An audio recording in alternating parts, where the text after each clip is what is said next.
Interestingly, John and Mark begin their lives of Jesus at his baptism. They start roughly at age 30, and we don't hear anything about his early life in either Mark or John. Now, if you know Greco-Roman biographies, that isn't entirely unusual. Unlike our biographies today, the point at which is to get all the information you can all the way along the lifespan. That wasn't the point of Greco-Roman biographies. Greco-Roman biographies, their main intent was to grasp the character of a person.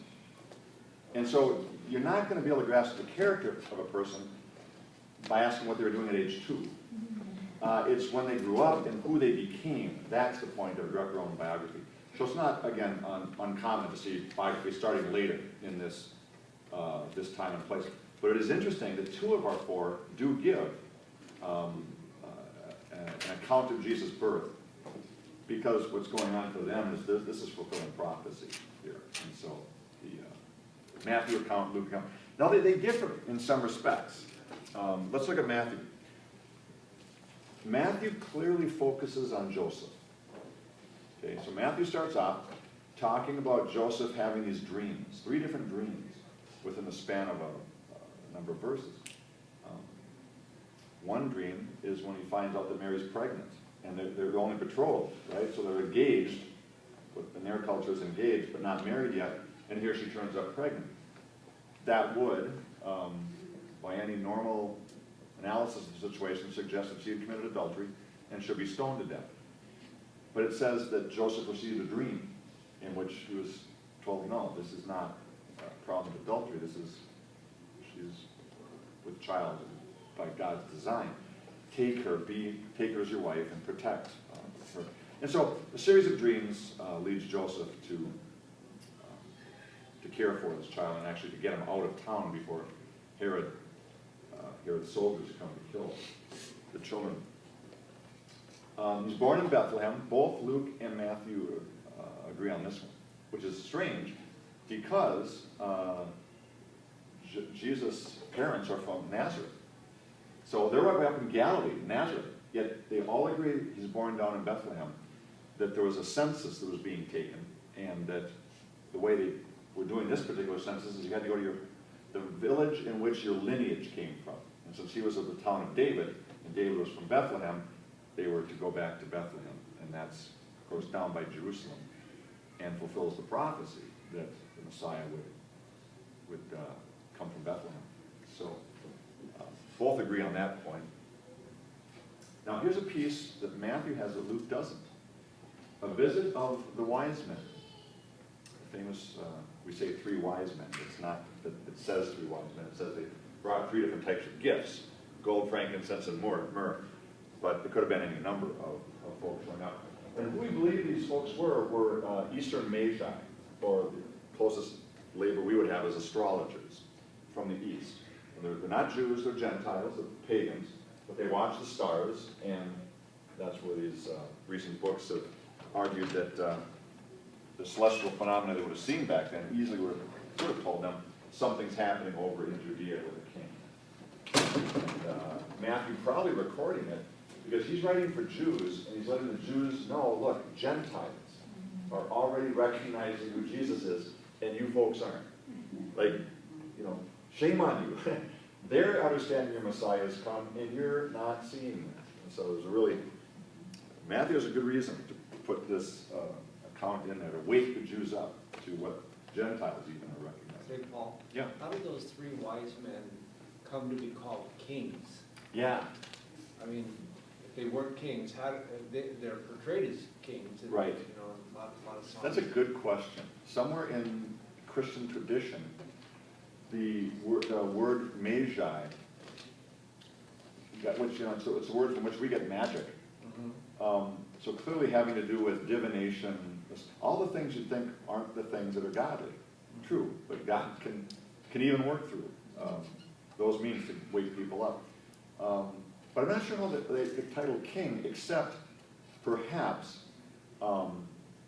their the wealth, which was yeah, I mean their gold, which is a kingly precious metal. They're bringing frankincense and myrrh, which aren't which were costly.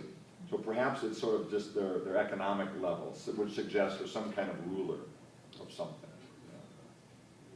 There's so much of the Christian tradition that isn't actually found in our text that has got added on. It's important to know which parts are added on and which are in the Bible. What is in the Bible is that in Matthew he says that he finds out from these Magi that they've come, the stars telling him there's a king born. Of course, that's a serious threat to Herod because he's the king. He doesn't want to hear there's another king born. And so it says he went and sent soldiers down to kill all kids under the age of 2, just to cover in case the kid was born a little earlier. And some people have wondered, is this even plausible for some king in Jerusalem to actually kill all the little kids of an entire town? Well, we know 2 things that suggest, yeah, it is plausible. One, Bethlehem wasn't that big at this time. So when you say all the kids in Bethlehem, I saw one scholar estimated it probably at most 20 kids would have been on 2 and under. It was a pretty small village at that time. Secondly, when you read in Josephus about this Herod, this guy was ruthless. I mean, he added 20 more kids to his list of who he killed. That's nothing. He killed, oh my goodness. I should have brought the list. I don't know, a couple wives, most of his sons, all because every person he killed, he was afraid they might take his throne. And Josephus tells us this. This isn't even the Bible, this is a historian. So this fits Herod, like he was so paranoid about someone taking his throne. In fact, someone, I think it might have been Josephus, who said of Herod, the only safe person in his household are the pigs. Because he was Jewish, he wouldn't kill me the pig. Everyone else, look out.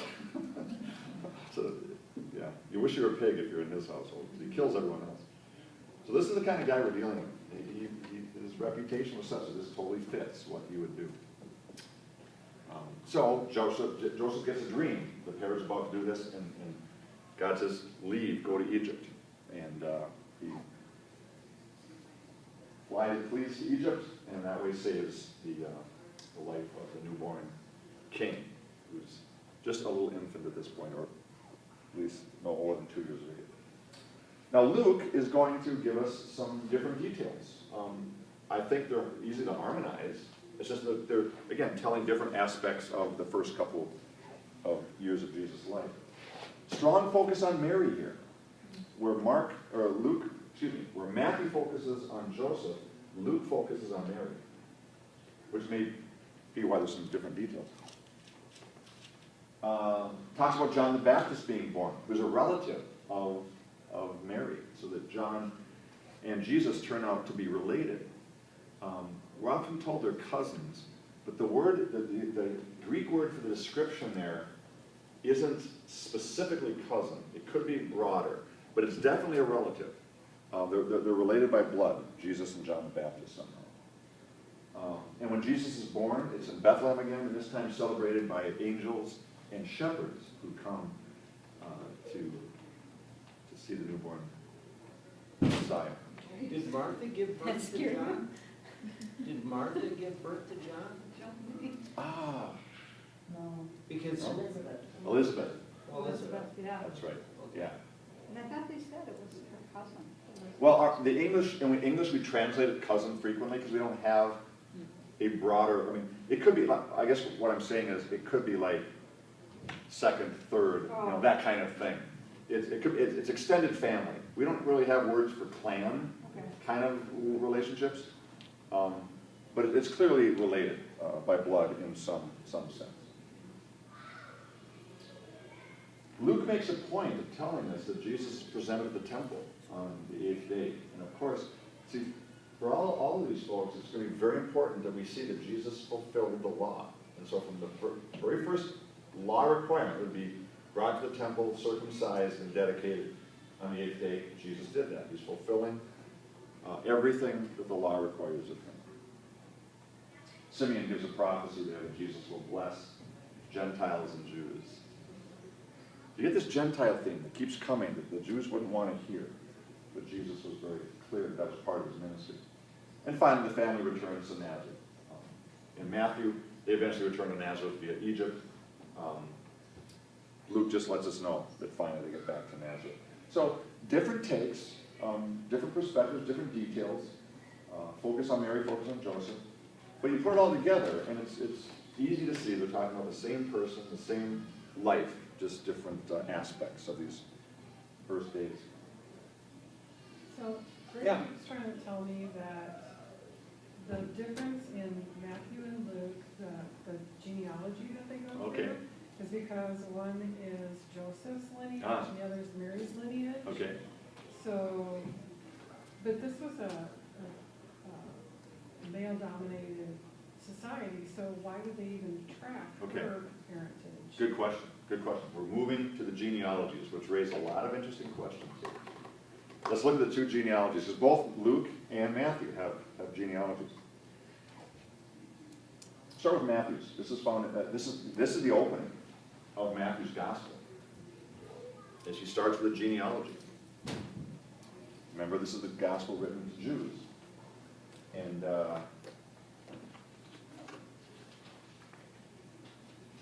maybe I have the first part. Yeah, there we go. First verse of Matthew. This is a record of the ancestors of Jesus, the Messiah, the son of David, the son of Abraham. It's like neon lights in the first sentence, right? David, Abraham, right? The covenant promises, the one, here's the guy.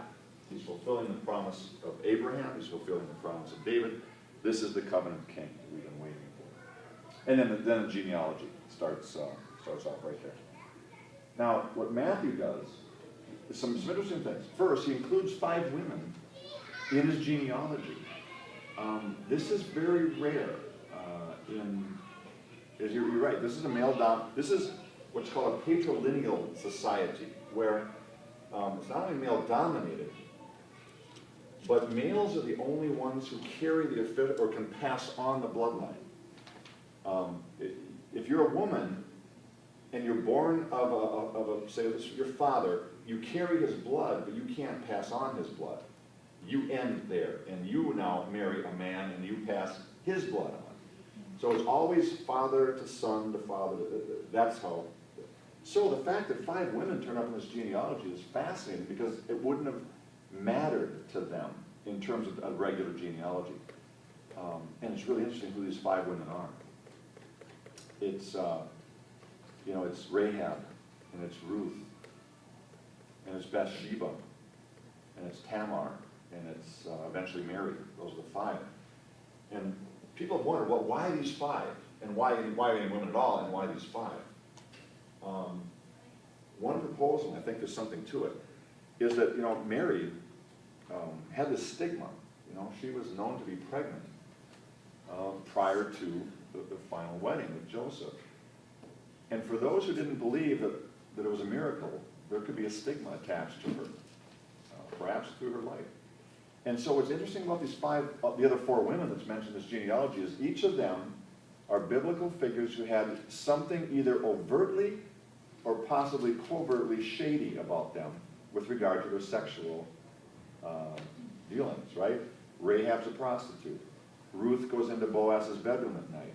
Bathsheba commits adultery with David. Tamar had that incident with her father-in-law. So all of them have some sort of sexual indiscretion, but nonetheless are held up as heroes of the faith often. Ruth, Rahab ends up in the Hall of Faith in Hebrews 11.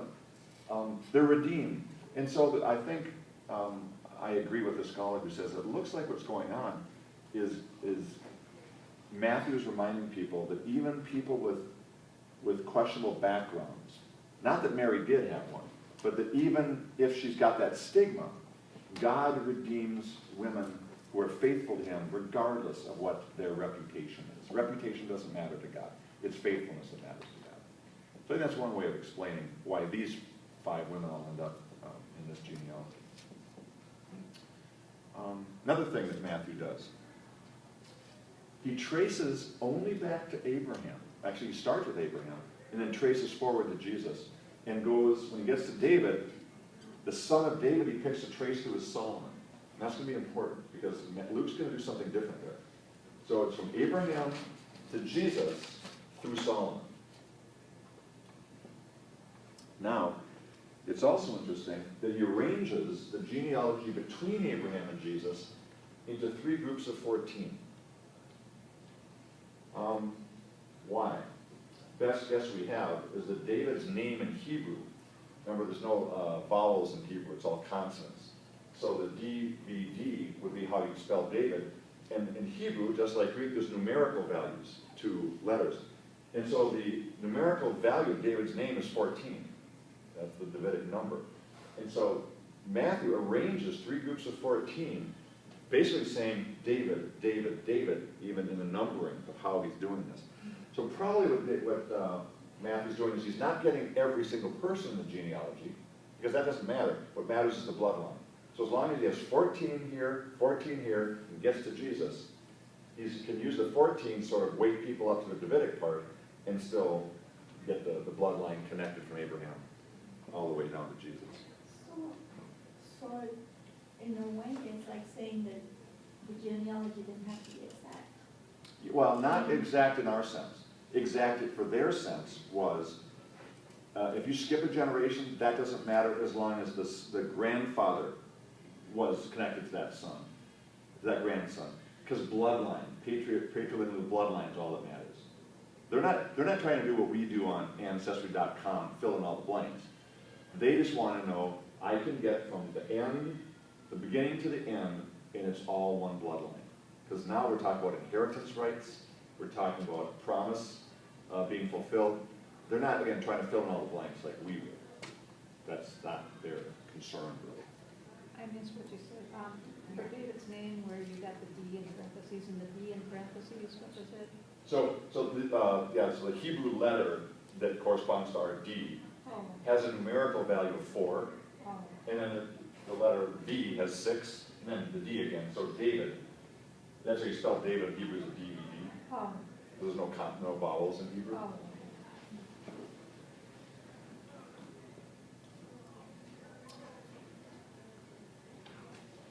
Luke, what does Luke do? Luke waits till chapter 3 to do his genealogy. And when he does, he doesn't go from Abraham to Jesus like Matthew does. In fact, he flips it around. He starts with Jesus.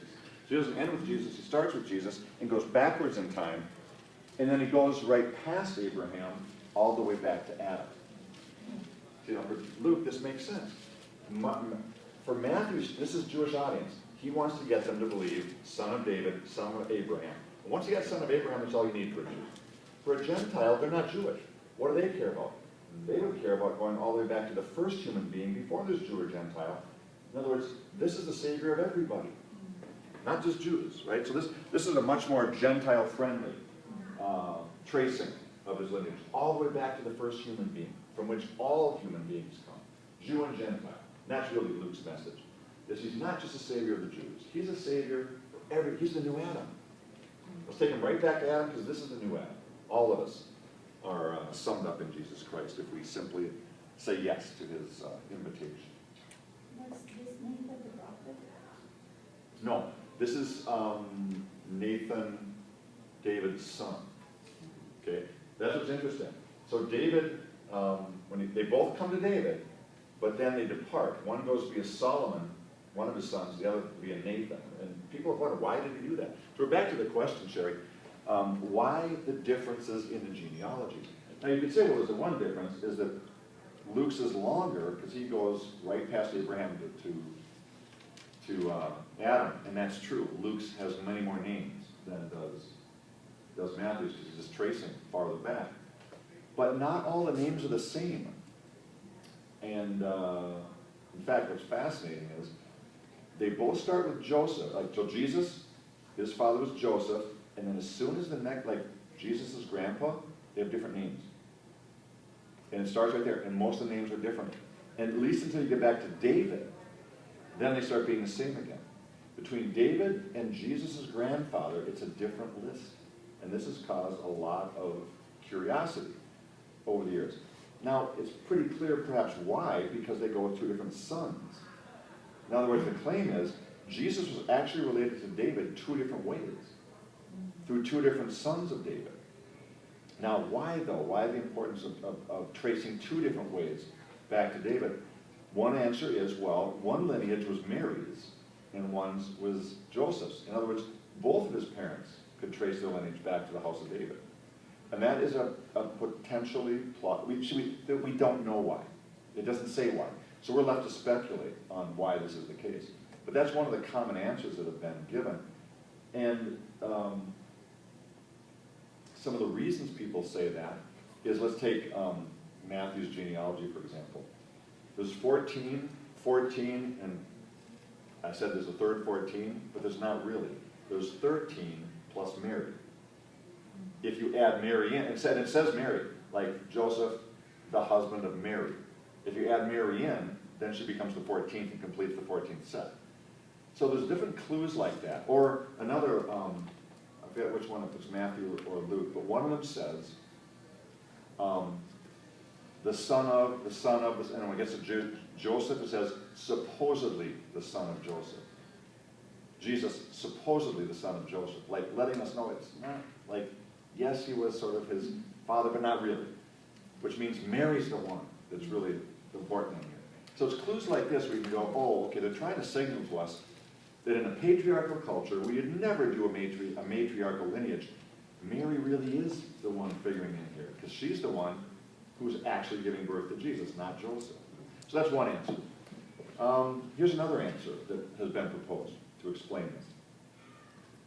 You remember in the Old Testament, there's something called Levirate law, I think is how you pronounce it.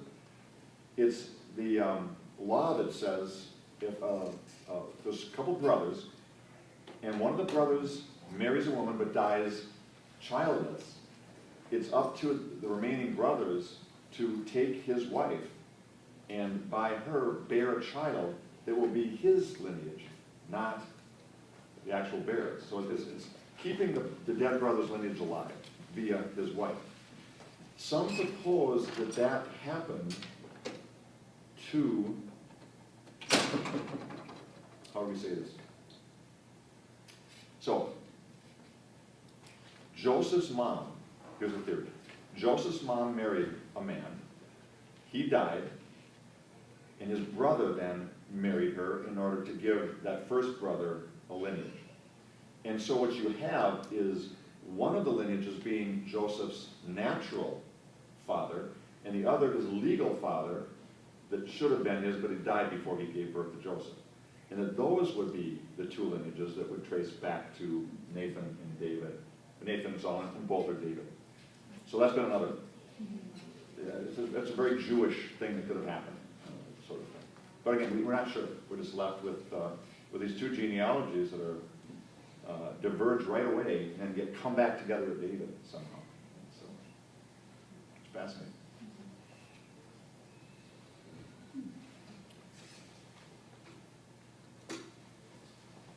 The silent years of Jesus.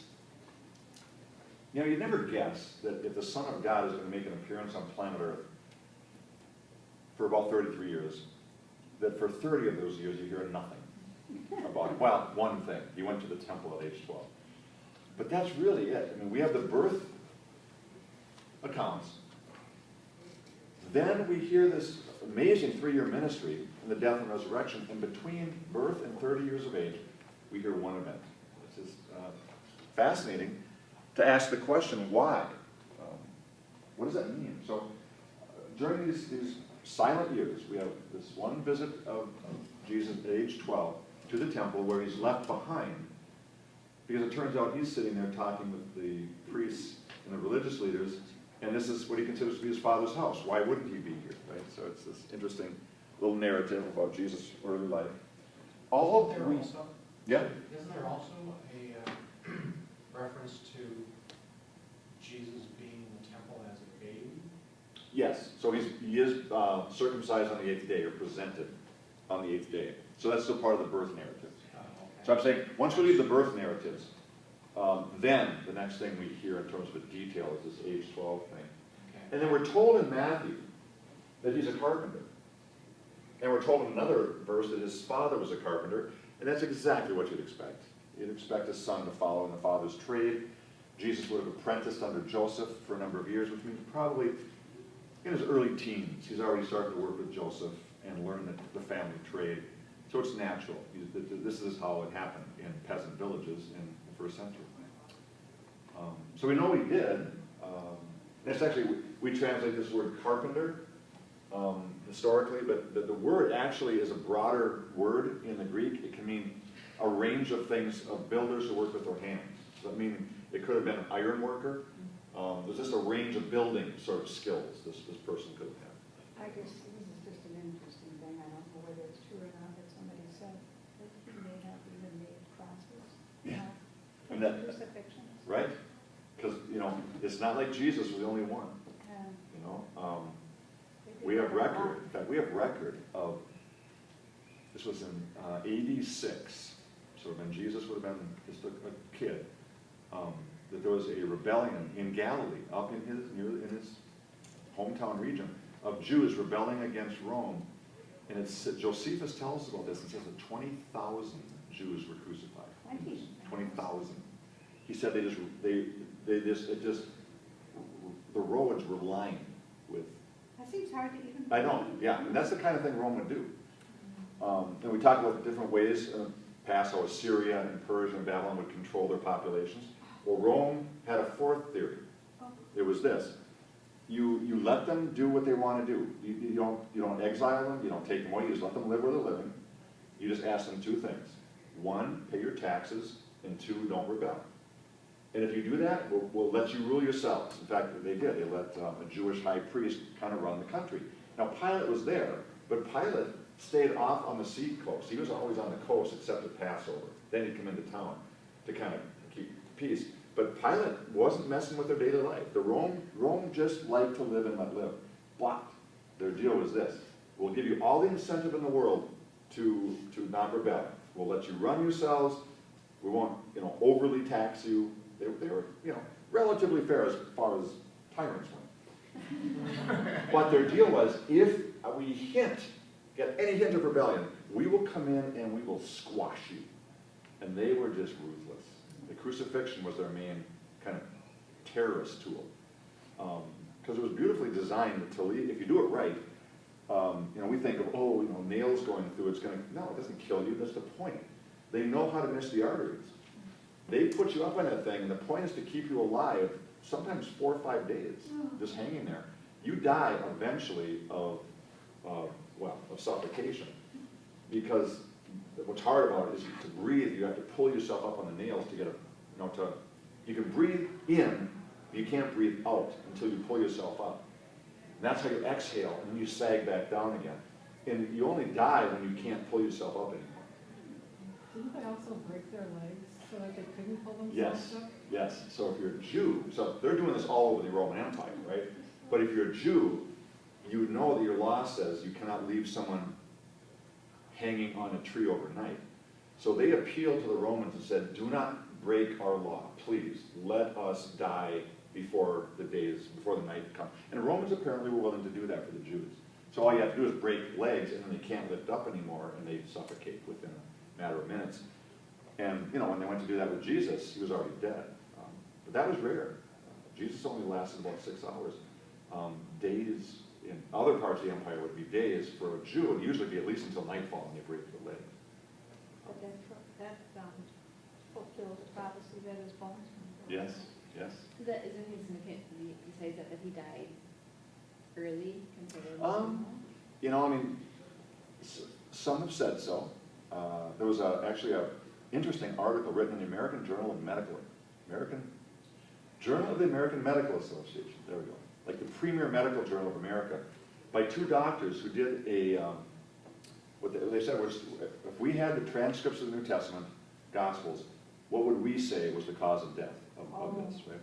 And they said, we would say myocardial infarction. He died of a heart attack. And they thought that was interesting. I think they were Christians, but they said, medically we would say that, because in John it talks about the fact that when the spear pierced the side, clear liquid came out first and then blood. And they said that was likely a sign of a swelling of the pericardium around the heart and probably literally a broken heart. And so they said that could also have some pretty interesting implications, just metaphorically, that God's broken heart over us. But he didn't die the way he normally died on a cross, by suffocation or broken legs. And I mean- weren't the crosses more of an X rather than how we perceive Perceive them them, now? yeah. There was a variety of ways, but X was one of them. So was just a T, that was one of them, and some were like this. So there's a variety of ways depending on sort of the period of time and where in the empire. But apparently what was pretty uniform is they were low to the ground compared to our idea of being up like that. Like a person was probably like right here. Because we have some of the descriptions of what happened.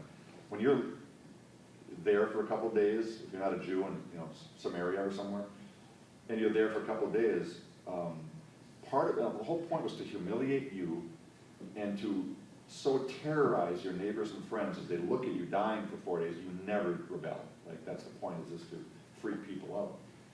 And they have records where people would really be eaten alive by wild birds, like plucking their eyes out, and wild dogs eating them from the bottom up, and they're still alive. It was just a horrendous, and they're always naked. There was public shame. So it was about as bad as you can imagine a death being. That was the point, just to scare people into obedience. Did they crucify women? Ah, good question. What was the question? Did they crucify women? Um, I don't ever remember hearing of one. I'll have to look into that. Yeah, would they take it that far? They just punch the men? Right, ahead of the right. Yeah, that's a good question. I'm not aware of it. Mhm. I'm not sure. So you think Jesus did make a lot? I mean, carpenters were probably called on to make those crosses? You know, it's certainly possible. If you're cranking out 20,000 crosses, they gotta be coming from somewhere. And it's not like, not importing them from Rome, you know what I mean? Yeah, good question. Possible. It's also, we know that 4 miles from Nazareth, where Jesus was, this little, so Nazareth sort of overlooks, it's on kind of on a hilly area. And just 4 miles down the hill from Nazareth is Sepphoris, one of the largest cities in Galilee. And it was one of Herod's reconstruction projects. He was building this opulent city built on a Greco-Roman model to impress Caesar. And so many people think that a bunch of carpenter types would have been needed to build this amazing city. And that Jesus very likely walked 4 miles a day down to Sepphoris and worked on the building projects of Herod and walked back at the end of the day. And, would have been a lot of work, plenty of work for Jesus and everyone in Nazareth to do to help out on that huge building project. That's what kept you busy. Yeah. So we know he's a carpenter, and then, we have a one-sentence summary by Luke of basically 30 years of Jesus' life. He grew in wisdom, and in stature, and in favor with God and all people. Period. Baptism of Jesus, age 30. That's really all we know. And yet maybe that's all we need to know. It's saying Jesus did what human beings do. They grow in wisdom, right? Kind of mental life, stature physically, he grew up. And in favor, he grew relationally with God and others. That's what people do. That's what Jesus did. Jesus was one of us. Yes, fully God, but fully human. That's the point, is he came in flesh to be one of us, to live our life. I think what he did is he just lived life for us. He kept covenant every day of his life with God, others, self, and creation for us. He just lived the way we were supposed to live, and then finally says, come and join me, because I've lived life for you, and I'll die your death for you, and I'll rise to defeat your enemies. I've done it all for you. What was the average lifespan? Good question. It's fascinating that in the Old Testament, they give a span of 70 or by strength 80, which is, what we look for these days. Yet we know that certainly things like, infant mortality rates were far higher.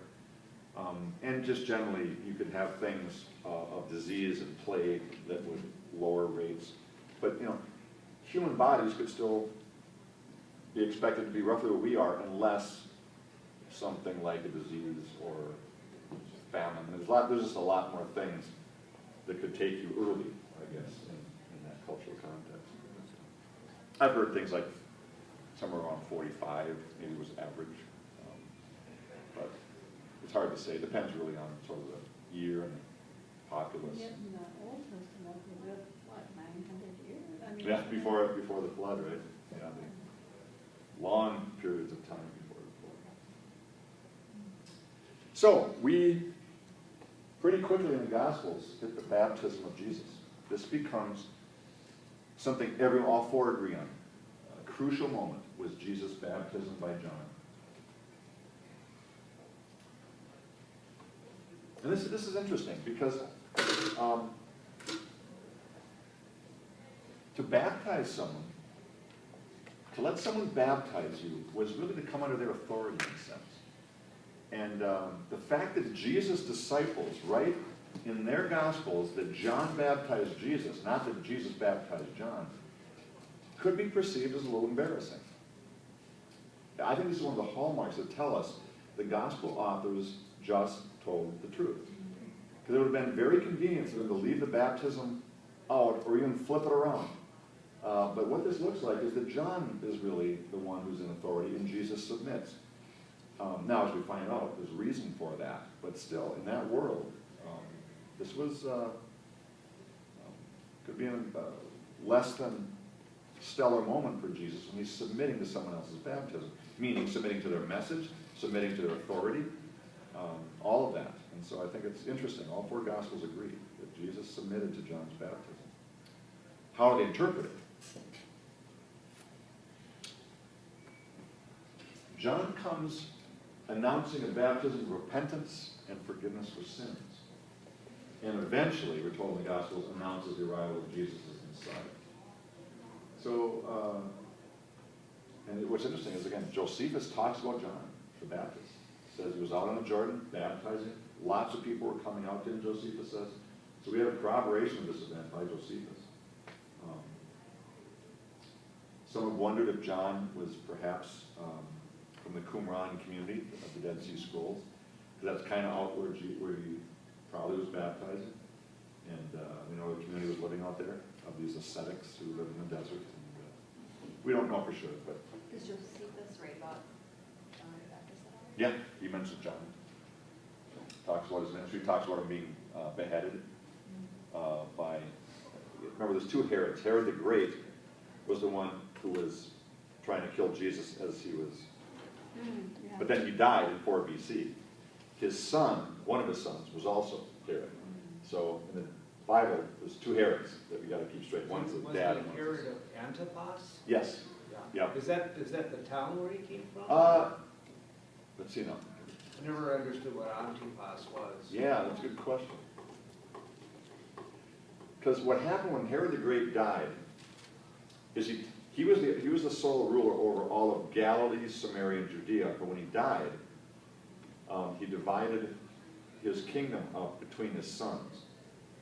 And so Herod Antipas got Galilee, which is why he turns up in so many of Jesus' stories, because that's who's ruling Jesus' area. A different son of his, Archelaus, was ruling Judea, down in the Jerusalem area, but he was such a terrible ruler. The Jews actually sent a delegation to Rome to ask Caesar to get rid of him, and Caesar did. Like, he banished him. And that's why Pilate ended up ruling, because Caesar had to send someone in because Herod's son screwed up so bad. So Pilate's is sort of like the last thing he wants to do is leave Rome and be in some Jerusalem. So Pilate's an interesting figure. He's only there 10 years. He messes up almost as bad as this son did. He was always ticking the Jews off. He was supposed to keep them happy unless they rebelled. He was doing silly things like bringing, one time he brought these shields in. His soldiers bring shields in with an image on them. And you know the Jews aren't going to go for that, bringing images into their town. And they didn't. And they threw a fit. And he's got his soldiers all ready to kill him, thinking to back down. Instead, they drop to their knees and bare their neck and go ahead, like calling his bluff. And he's not going to slaughter them all. That would really ticked off Caesar, so he backs off.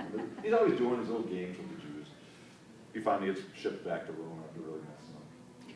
So what's John doing out there, right? Well, so Jordan River, it looks like John was baptizing right around here. Where are we seeing that before, that map?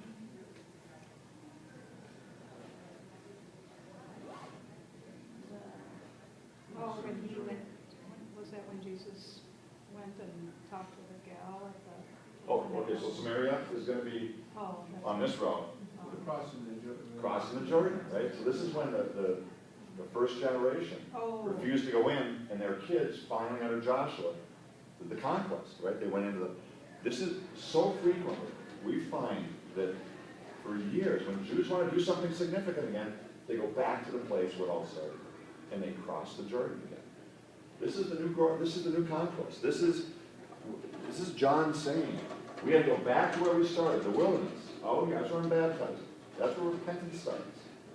It's out in the wilderness, and then we can go back into the new land, cleansed, washed. It's really a prophetic action, it's a symbolic prophetic action, crossing the Jordan again. And Jesus loved it. And it's now Jesus, the new Joshua, who comes into the promised land now. Instead of a sword, it's just the sword of his words. He just goes and starts preaching now, healing, delivering.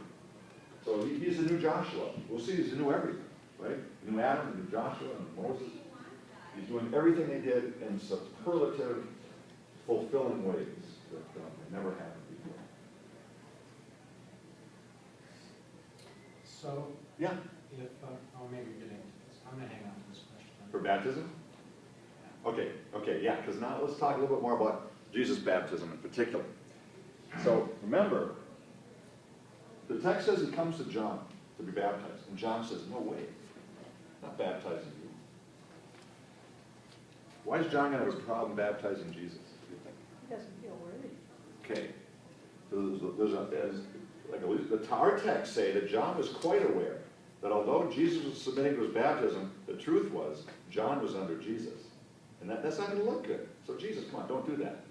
Why else might John have a theological reason for not baptizing Jesus, do you think? What was there, if John was baptizing for forgiveness sin? Okay. Why? This is the one person who doesn't need forgiveness. Yeah. So like, everything's wrong here. Right. You should baptize me, and of anybody in this crowd, you don't need to be in the waters here. This is not a baptism for anointing kings. This is for forgiving sinners. And there's one thing you're not, Jesus, that's a sinner.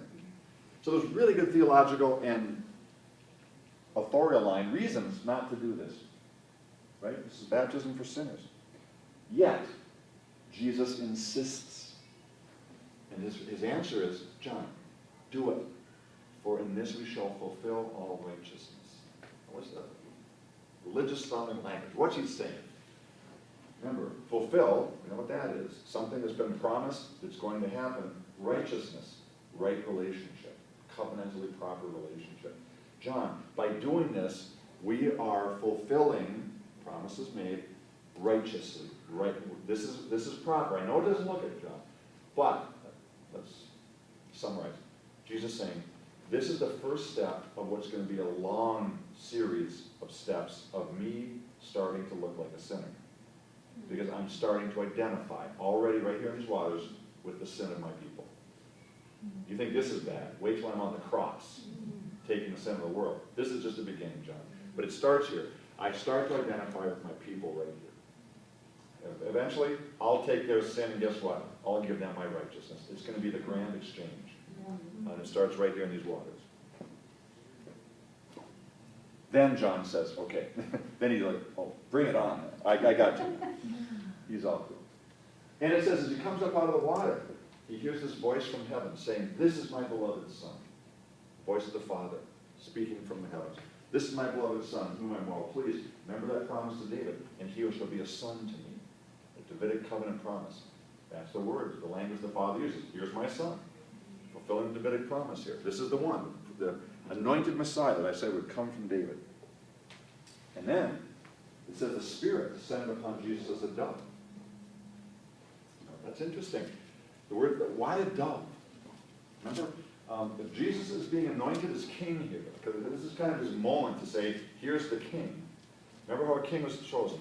God chooses the king, sends a prophet, you got the prophet John the Baptist, anoints him with oil. It's not one oil here, it's water. And then sends the Spirit upon him, but it's not Spirit, like why doesn't it say, and the Spirit descended upon him like a large drop of oil out of heaven. But it's a dove. What do you think would catch a Jew's mind about a dove? Peace sacrifice. What? We think peace, that's our cultural That's what I context. thought. In their cultural context, it was a sacrificial animal. In fact, the only other mention of dove in Luke is when it says, and Mary and Joseph brought 2 doves to sacrifice for Jesus when they presented him in the temple. This is sacrifice language. In fact, what's interesting, So did an actual dove, is that the impression you get in the Bible, that it was an actual dove? Or well, was the language is interesting. It's almost like sort of in the form of. It's not like it's saying a literal dove, but it's like something looked like a dove, you know. So it's we're not sure what it was, but enough that it struck the people that looks or appears or has an impression of a dove. And Leviticus 5, verse 7 says that in the case of poor people, they can bring doves. This is the sacrifice of the poor. Jesus already identifying with the poor and the lowly and the downcast, and those who don't have them. And of course, there is this interesting, some say that it's also a possible reference to Genesis chapter 1, verse 2, where it says that the Spirit of God hovered over the surface of the deep. And hovering, of course, is an idea of a mother dove or bird protectively hovering or protecting or brooding over her chicks. So it could also possibly be an idea of, hey, look, new creation. Last time a brooding dove or bird, that was in the creation, here's a new creation.